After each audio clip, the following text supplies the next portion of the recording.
Castlevania Portrait of Ruin is the latest entry in Konami's long-running series, and the second title for Nintendo DS. And like its predecessor, Portrait of Ruin is a sequel to one of the previous Castlevania games, in this case Bloodlines for the Sega Genesis. Set during World War II, a vampire named Browner and his twin daughters have taken control of Dracula's castle and are up to no good. And of course, it's up to you to stop them. Like all of the recent portable Castlevania games, Portrait of Ruin utilizes the Symphony of the Night style of non-linear exploratory gameplay, but with a few new twists to the formula. To control the castle's power, Browner has set up a series of magical paintings throughout the castle, and these act as portals to new areas which you must clear. This does add an interesting deviation to the traditional gameplay, though unfortunately, aside from the Egypt levels, none of the extra areas are particularly interesting.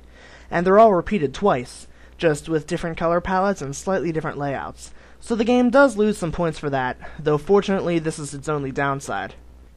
But the major change to the gameplay is the fact that you control two characters at the same time: Jonathan Morris, the son of Johnny Morris from Bloodlines, and his friend Charlotte Allen. You can switch between the two characters at any time, or you can call your partner to fight alongside you. Using both characters, you can push heavy objects, bounce off your partner's shoulders to jump higher, and unleash powerful combo attacks. Jonathan is the physically stronger character, while Charlotte focuses on magic, so you'll probably find yourself playing as Jonathan most of the time, with Charlotte providing backup. Like previous games, Jonathan has a massive arsenal of various types of weapons at his disposal, although it almost makes you wonder why they even bothered with that. After several games with a main character that doesn't use a whip, whips were the only weapons that I found myself wanting to use. And although the Vampire Killer, the sacred whip of the Belmont family, doesn't have any power until about 2/3 of the way through the game, there are a variety of other whip-type weapons available to use in the meantime. The graphics are what we've come to expect from the portable Castlevania games. A lot of the enemy sprites are copied from Dawn of Sorrow, but if that's what it takes for Konami to put out a new title every year, then that's an easy sacrifice to make. Of particular note, though, the graphics for Dracula's monster form are quite impressive. That's right, Dracula is actually the game's final boss. That hasn't happened since Circle of the Moon, which has been far too long. It's about time we got to face the Prince of Darkness once again, and the game earned some major points for that. And in a particularly interesting twist, the battle plays upon the game's two-character theme, and you actually get to fight Dracula and Death at the same time. The game also includes the feature that I've wanted since Harmony of Dissonance, the ability to mark the map. You're allowed to put up to 3 markers on each area's map, which makes coming back to retrieve previously inaccessible items much easier than in earlier games. Upon beating the game with the best ending, you unlock the usual boss rush and sound test modes, and also 2 other gameplay modes where you can play through the game as different characters. In the first one, you play as Richter and Maria from Dracula X. This mode plays basically the same as the regular game, except that you start out with all the special abilities, so you can progress through the castle out of order if you want to.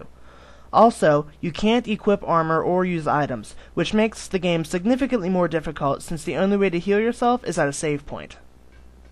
The second alternate mode allows you to play as the 2 vampire sisters, which provides a completely different gameplay experience. In this mode, you use the control pad to fly around and the L button to switch characters, while your attacks utilize the DS's touchscreen. When you control Loretta, the younger sister, you shoot out a constant stream of magical energy anywhere you touch the screen, while when you play as Stella, you use the stylus as a sword to slash at your enemies. This system provides an interesting dynamic, as you can attack any enemy on the screen at any time. Flying and attacking drain your MP gauge, but once you set foot on solid ground, the meter refills almost instantly. This mode is noticeably easier than the other 2, but very fun. All in all, Portrait of Ruin is a fantastic game.